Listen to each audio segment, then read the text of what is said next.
Hello and welcome to this edition of Live and Local. My name is Nick Palkowski and this is Brian Lawton. And we're going to give you a kind of a behind the scenes tour here of our studio.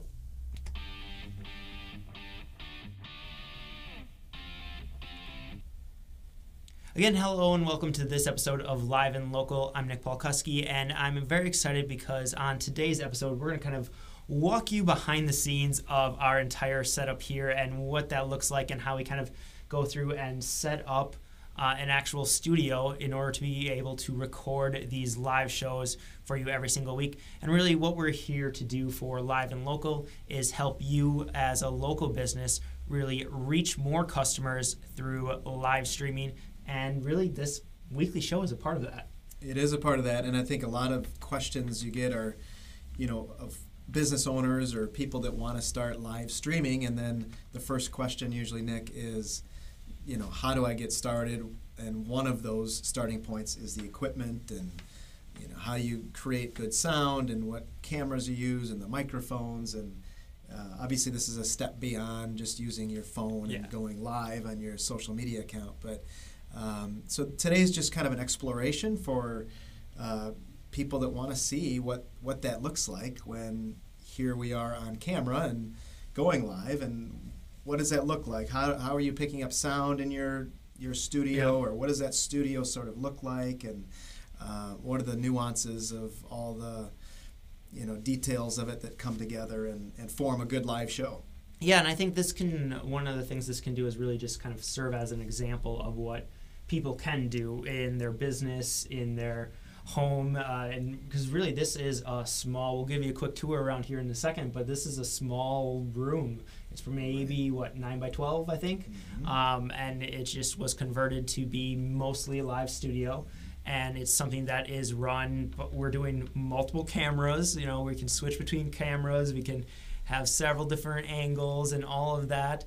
And we're doing all of that, bringing in lower thirds and things like that, all with one person kind of running this stream. And so we're able to do all of that fairly simple, fairly easy, and it's something that when you take the time to really think about and set up, you're going to be able to do something similar to this. So really, more than just say, hey, go out and get all of this and do all of this yourself, this is kind of give you a vision of what is possible in your business, I think.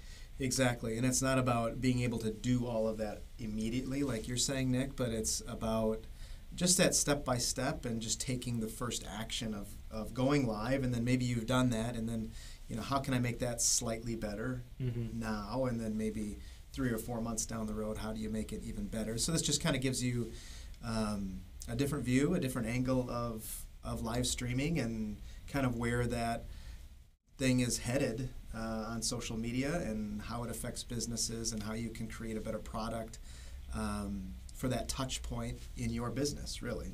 Yeah, and especially one of the other nice things when you think about and sit down and create a studio like this is you're able to do a lot more with it. Like we just got done recording a podcast here in the studio. It was a very nice, easy conversation. It was that you were interviewing someone. It was a nice, easy conversation.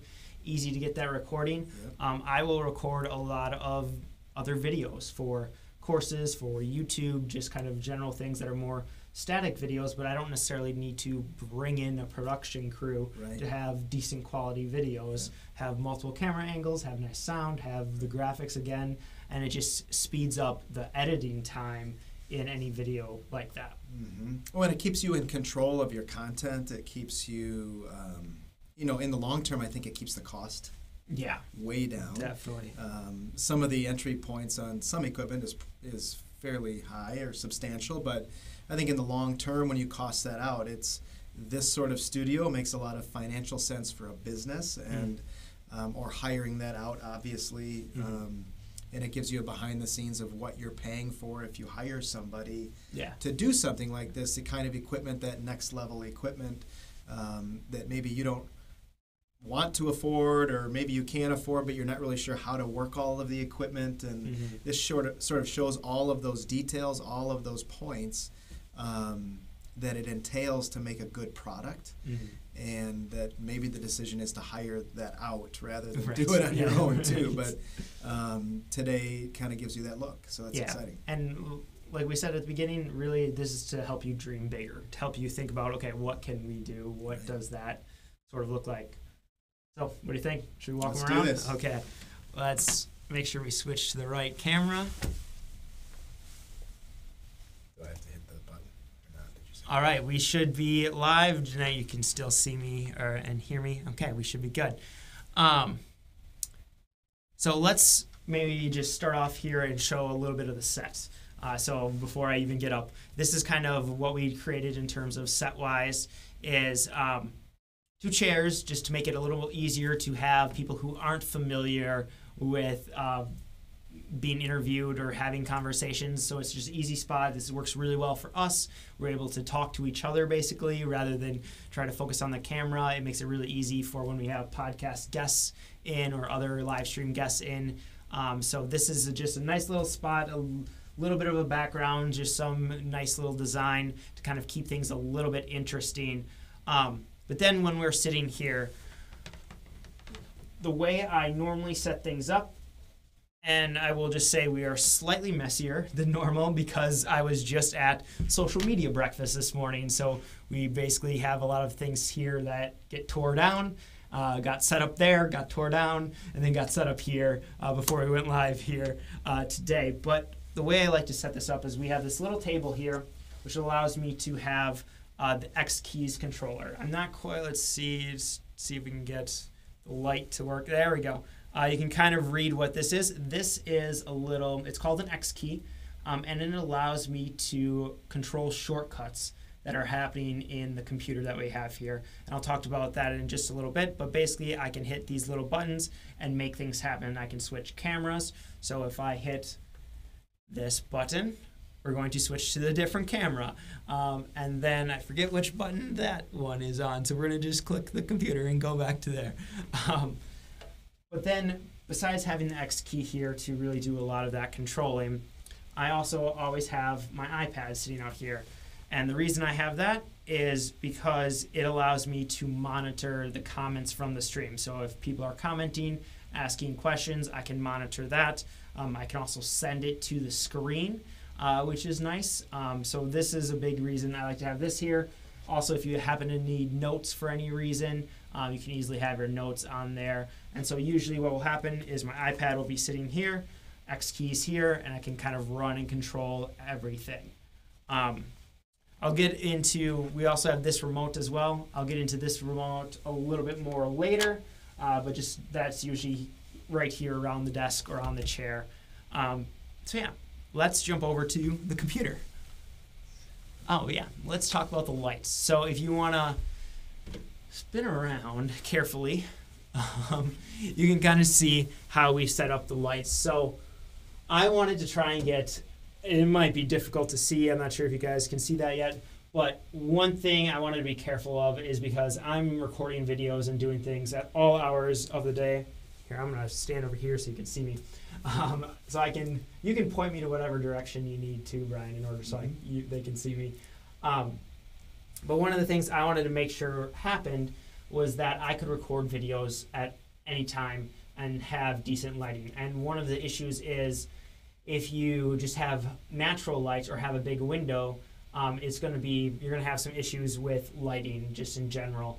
Because the sun might go down, their clouds might pass in front of the sun, or some reason it might change. So you're going to notice lighting differences. So that's why, first of all, have a blackout shade here.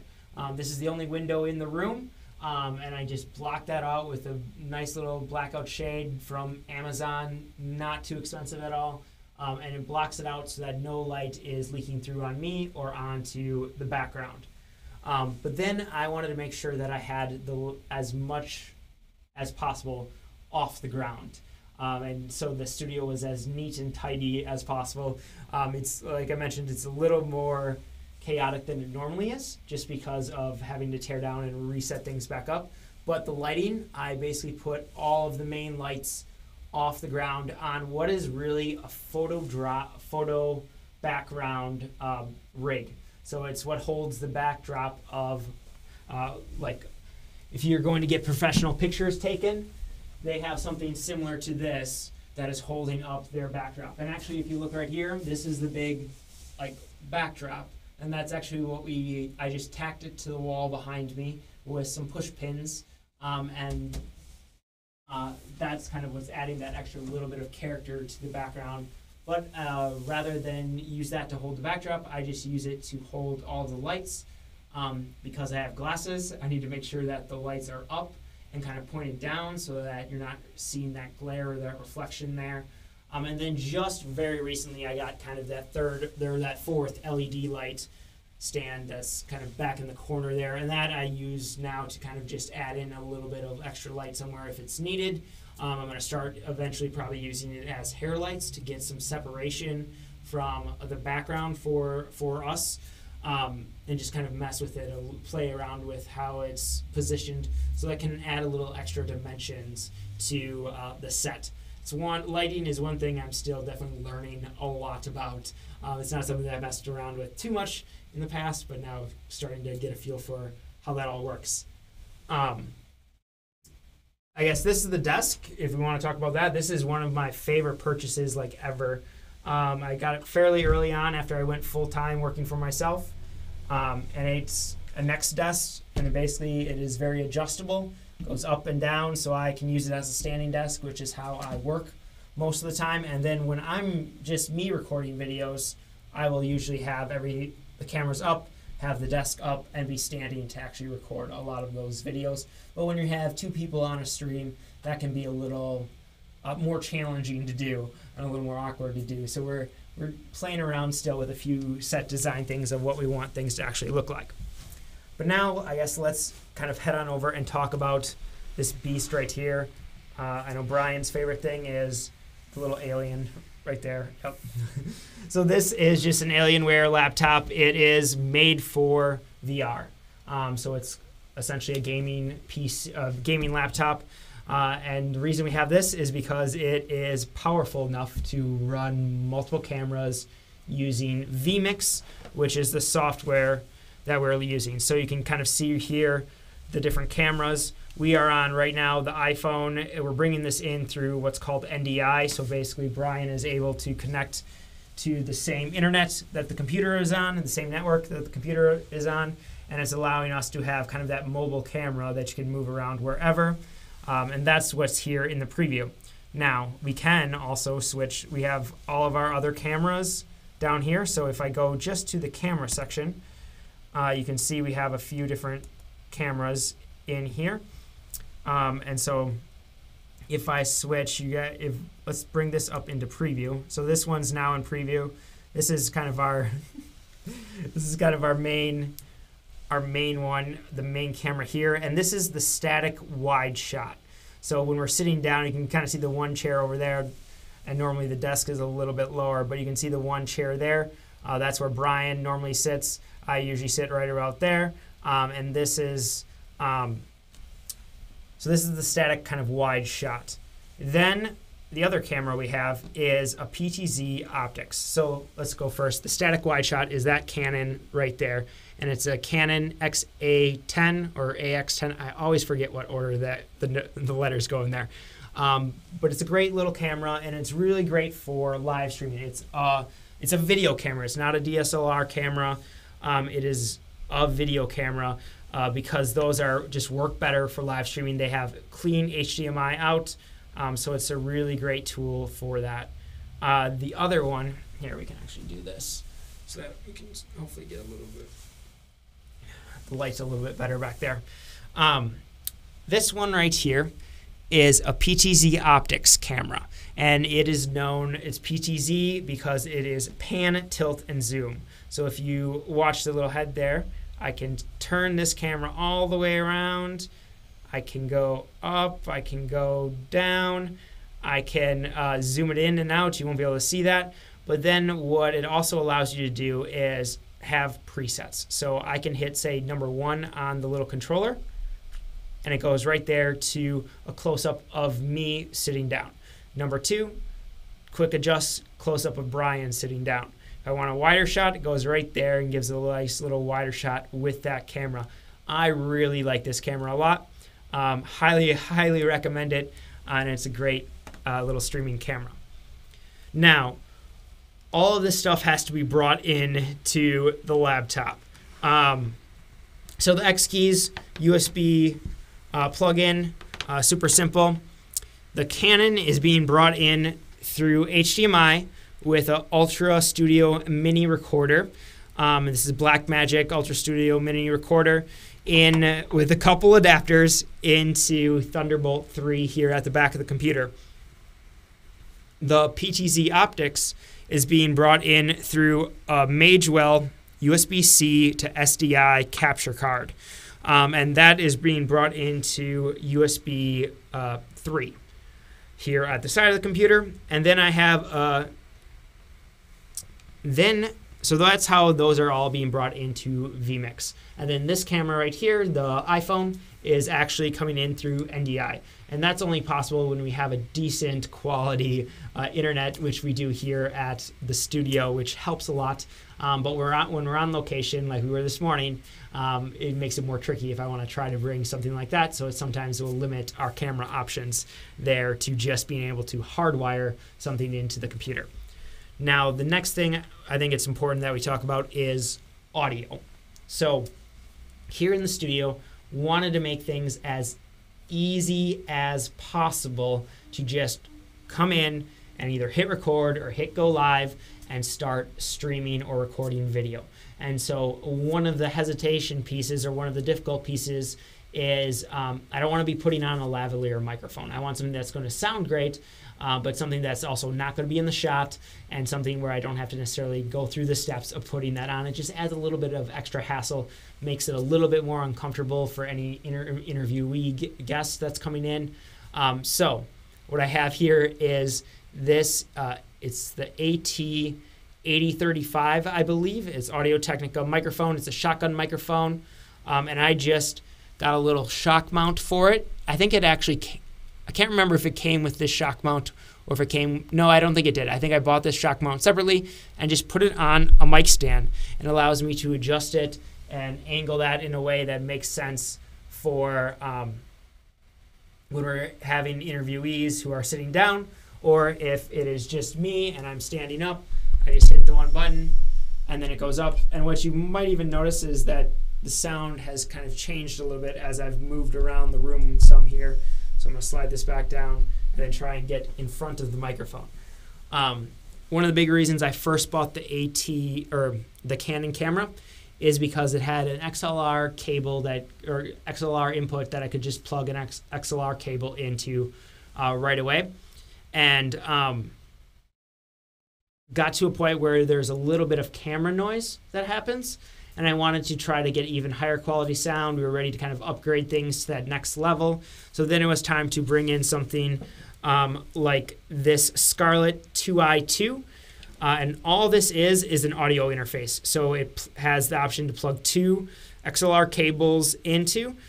So like today at Social Media Breakfast, we had our main microphones that are running through the PA system for everybody in person.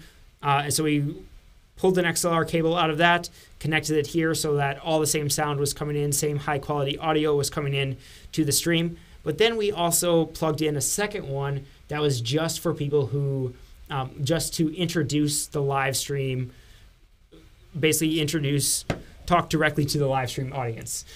So we had the 2 hosts of Social Media Breakfast, people who kind of coordinate everything, the presidents, talk just a little, kind of welcome the live stream audience before we actually kicked off the main presentation.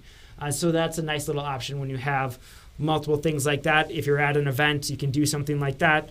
Or if you're just need extra microphones for some reason, I really like the fact that we have the chance to plug 2 XLR cables in there. But then it just comes out via USB 3 and plugs into the side of the computer, and you're able to kind of monitor everything. It also is really neat because it can tell you, like you can see right here, is flashing green so that the sound is good. We're not peaking at all, whereas, I don't know if I can even do it.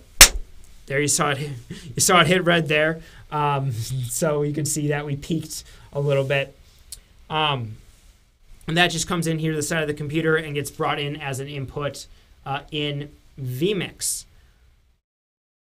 So I think that is kind of a big tour of everything. Any questions, Brian, that you can think of? Anything I might have missed?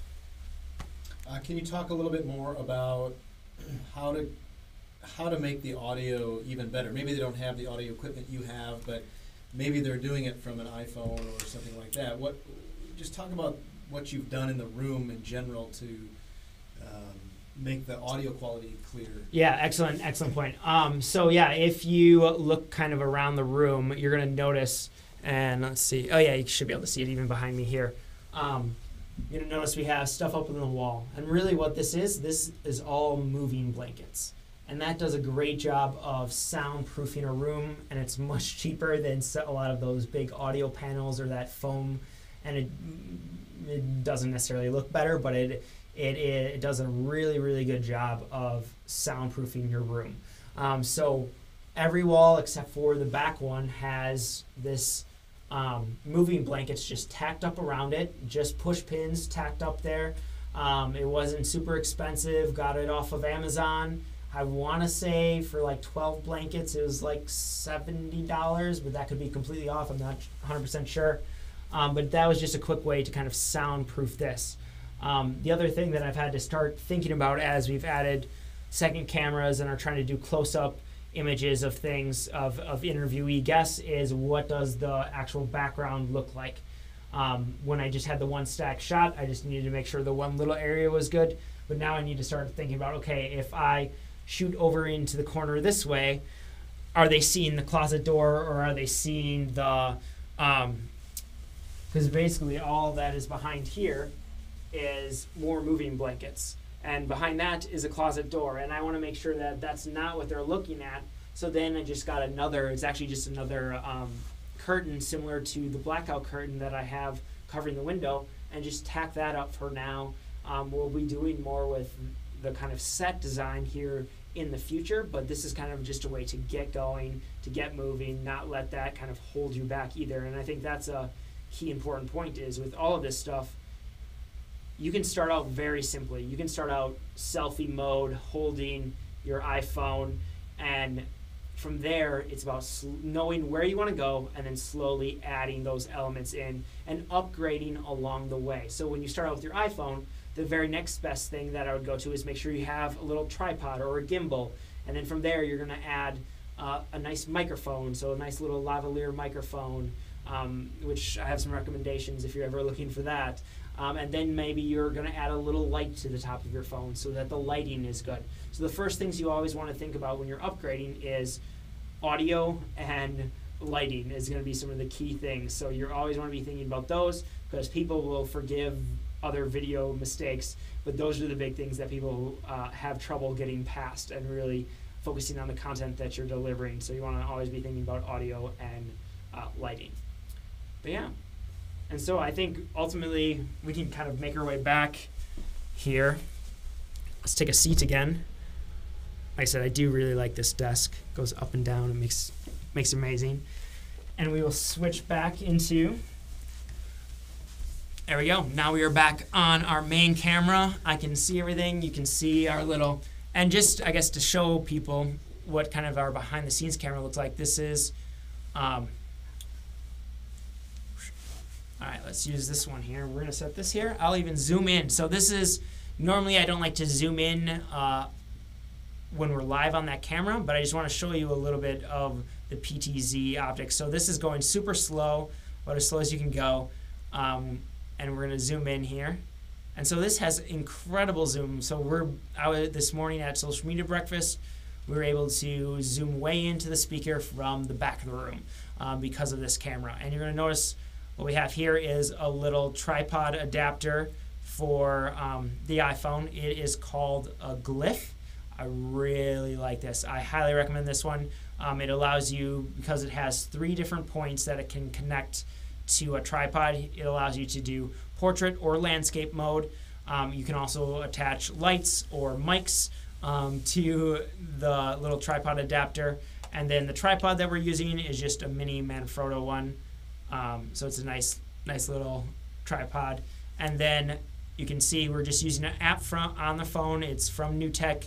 It's their NDI app, and it just allows us to broadcast when we're on the same network as everything. And then if you see here, we're going to flip. So that's changing from manually zooming to one of the presets we have for the camera, for the PTZ Optics camera. And just, you can see there's a little bit of zoom, so you don't necessarily want this as your main camera.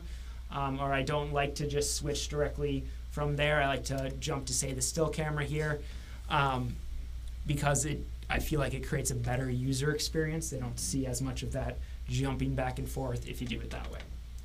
But yeah, thanks for the tour. It was great. I think it's good insight for people to see how complicated it can get. I mean, really, for some people that's a little overwhelming, but I think you made a good point during the show about it's really just about taking action, and then you can sort of next level each thing as you go. But if you get a few things under control, the audio being one of those, the quality of the video being another one of those, and then you can sort of ramp up. But yeah, it's baby steps, or they or hiring somebody out to take care of it. Then that's, I mean, ultimately that's what we're doing. That's what our business is a live streaming service. That's why I mentioned social media breakfast several times here. Right. That's an example of the type of service we provide, or the type where we're coming in and doing a weekly show with you.